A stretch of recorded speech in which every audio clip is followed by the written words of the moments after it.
Okay, I forgot to record.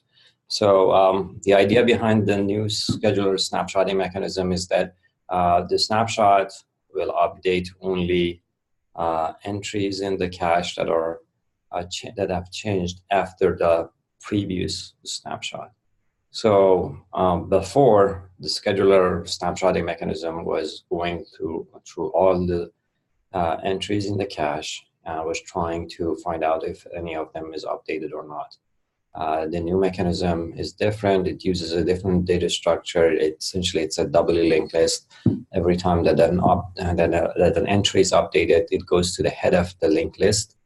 And as a result, the entries closer to the head are the ones that are more recently updated.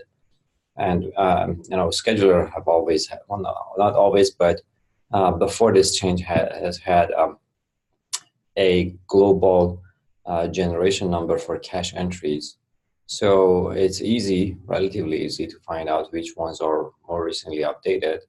And we use that global generation number plus this doubly linked list to find the entries which are updated after the last snapshot.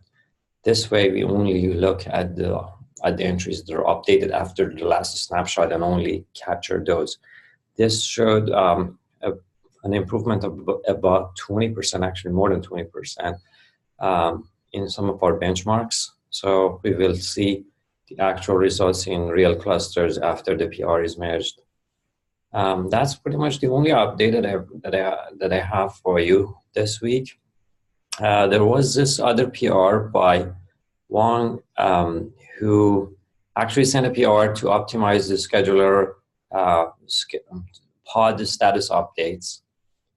Recently, in order to ensure that pods get their fair share of scheduling cycles, we added a mechanism to on a schedulable pod, so that every time that a pod is marked on a schedulable, the time that the scheduler tried to schedule a pod is recorded.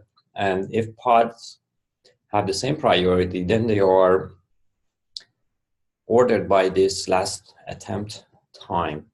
This gives pods which are more recently updated a lower rank compared to those which have stayed in the queue for the longest time. But the issue with this approach is that this requires an update of pod status in the API server for every scheduling attempt. There is a PR that optimizes this. Basically, only keeps the time in the scheduler internal state as opposed to updating pod on the API server side. This helps us improve scheduler to the API server throughput. And actually, since this is subject to rate limiting, having this optimization can help in clusters that have a lot of unschedulable pods. So and that PR is under review. Hopefully it will be merged soon too. These are the two updates that I wanted to give you. I don't have actually much more updates. If you have any questions or comments, Meg, you're the only person in this meeting. So if you have any question or comment, go ahead.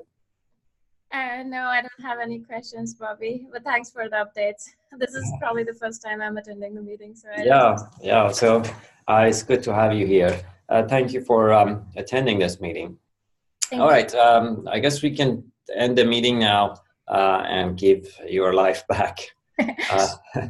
See some of you folks, I guess, maybe next week. Sure, thank you. Yeah. Bye. Bye.